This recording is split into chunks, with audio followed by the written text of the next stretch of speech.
Can I ask your professional content creator opinion? How do you do the hey gal face? Is it like this? No, it's like this. You Perfect lighting, right?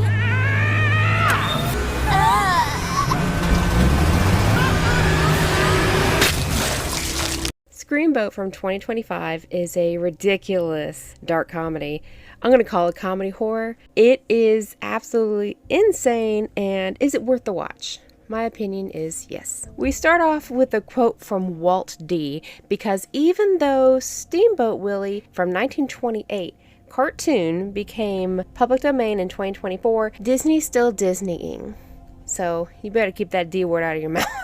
keep that D out of your mouth. They're just going to say D, they're not going to say Disney. So whether or not this is an actual quote from Walt, I don't know, but I'll read it to you anyway. All the adversity I've had in my life, all my troubles and obstacles have strengthened me. You may not realize it when it happens, but a kick in the teeth may be the best thing in the world for you.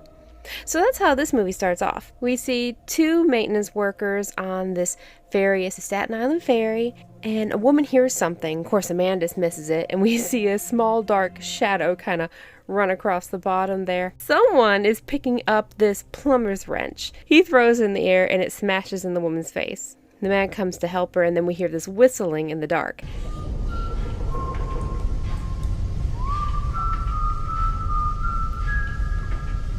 And there's this small creature in the shadows, and he jumps on the man, bites off, and spits out his nose. The woman eventually is trapped, and Willie is snarling at her and attacks her.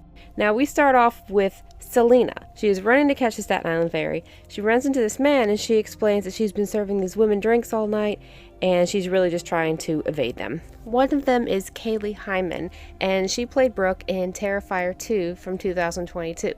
A lot of people say they don't like the character because she spiked her friend's drink and all that, but I still like Brooke in Terrifier 2.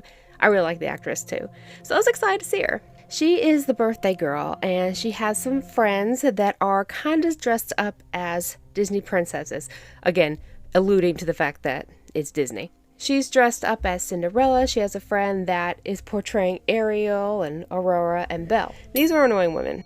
They're drunk New Yorkers. This is very heavily New York saturated, which is cool. I've never been to New York. I would not go on my own because I know nothing about it, but I think it'd be fun to go. I love the accents too, so that was really fun. Now, even though these women are annoying, it doesn't mean they deserve to die, except for the two. They totally deserved it. They were annoying as hell. There are several characters we meet along the way. Some matter, some frankly don't. Now, there's been a fog alert, so there's some issues on the ferry. An old man named Barry passed out, and this woman comes up. She's an EMT. And as soon as she wakes him up, he warns her that people will die tonight. And she says, you said that before. Never happened. You say every day, everything's fine. She gives him a drink. She says this is blood sugar.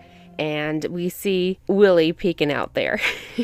So basically, Steamboat Willie makes his way around the ferry. David Howard Thornton, he plays Steamboat Willie, and you probably know him best as Art the Clown from the Terrifier films. And just like Art, Willie does not speak. Willie kind of makes noises and growls and kind of coos, but he doesn't actually speak. And Michael Levy, he is the producer of this movie, or maybe co-producer, I'm sorry. And he also makes a brief cameo appearance, very brief, but it was fun to see that. I really like him. He seems like a really nice guy. He also was part of the making of the Terrifier films. Now, as I mentioned earlier, Steamboat Willie became public domain in 2024. Unfortunately, because of this, we have the movie The Mousetrap from 2024. I actually reviewed it. It was a short video because it was absolutely awful. They did the best they could, not quality-wise, but they did the best they could to get a movie out. It was still fresh in people's mind. Hey, Steamboat Willie, we're going to be one of the first movies out. Yeah, I bet they were, but it was absolutely awful. So after seeing The Mousetrap, Screamboat is a hell of a lot better. Does it have flaws? Of course it does. Some people didn't like this aspect, but I thought it was done on purpose, and I think it was done kind of as a parody. Listen, it's about a killer mouse. It's about a killer Mickey Mouse, okay? So just, if you take it that seriously, you're not going to enjoy life. But there are scenes where we go from David Howard Thornton in obvious costume to an obvious little puppet. And I just thought it was so funny because you see these little hands and you see him just kind of walking like a puppet. And there's a scene too where David walks and he walks like a puppet. It's hilarious. And I pointed it out every time they switch from puppet to human. I thought it was great. I thought it was funny. I think some people went into this thinking it was actually going to be a horror because it was kind of promoted as a horror. It's not. It's a comedy. It's a dark comedy. Selena walks out on is it the pier of the boat? I can never get anything right. I don't know. It's a boat. Out on the front of the boat. And she sees Statue of Liberty. And this man comes out and talks to her. She explains she's a costume designer. Or a fashion designer, I guess I should say. Willie, this little 2-foot little mouse, is dunking a cop's head in water, and he shreds his face with the ferry's propellers. At this point in time, Selena sees it, and he sees like realistic hearts floating around her head. He's falling in love with her. You'll find out why later. I'm not going to go through the whole movie. I'm just going to kind of give you the setup and give you an idea what I thought of it and who I think will enjoy it and who will not enjoy it. So he then goes after the captain. It all just kind of snowballs from there. Everybody's thinking Selena's crazy because she's telling them it's this little furry creature. A man in the Statue of Liberty costume is by himself in this area and he snorts something. I don't know what it was. But then he hears this whistling. Take me up to the ball game. And we hear him, but we don't see him. But this is Willie. The guy gets up and he looks around and the sound, the whistling's coming from the head of his Statue of Liberty costume. And he gets closer and Willie's legs pop out from under the hat. And eventually he slashes the man's ankles and stabs the torch through his head. This is when I say ridiculous movie, I mean it. It's a very ridiculous movie, but it's fun. So I think you'll enjoy it if you go into it knowing that it's going to be absolutely insane. It's not going to make a lot of sense. It's just a fun, stupid slasher, and it's about a killer mouse. And that's the other thing, like the thing is 2 feet tall. There's a whole group of people at one point, like you're just gonna stand there and let him kill you? But again, it's a movie. There are some really crazy scenes that made me laugh. They were just so absurd. In Terrifier 2, Art chops off a man's body part. We also get a chopped body part from a man in Screamboat. David Howard Thornton's on a roll with that one, isn't he? He's chopping body parts everywhere.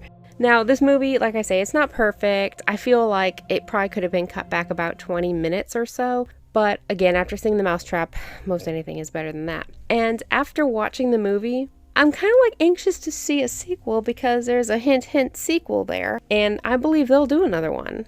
And if you're wondering why Steamboat Willie is evil, it's because he was basically, and I don't think this is a spoiler, he was basically experimented on. So, it's not really his fault. He was mistreated. So all in all, a fun watch. I probably will watch it again. And you just have to take it for what it is. Maybe if they do a sequel, it will be different. It will be maybe a little faster paced, maybe more of a storyline. And I had no problem with the outfit or the makeup or anything like that. Sometimes it seemed like it was a little muddied up. But considering that he's a large mouse, I mean, he's kind of gray. I think that if you take horror movies too seriously like I used to, I don't think you'll have a good time. Go in thinking it's a comedy, not a horror. There's a lot of blood and guts and carnage. At heart, I believe, I really truly believe it's just a comedy and they just had fun with it. So that's my thoughts on 2025's Screamboat. Absolutely insane movie. Look forward to the second movie though, if they end up making it, which I assume they probably will. So what are your thoughts? Did you enjoy it? Did you not? Have you even seen it yet? And you're just kind of wondering what the hell is it? Well, that's what it is. It's a terrifying mouse creature that kills people on a ferry, which makes me wonder, why couldn't they just swim to shore? You can see the shore. Is it really that cold? Swim. I'm not going to be killed by a little mouse. So thank you so much for watching. I really appreciate it. Have a good day. Bye. No.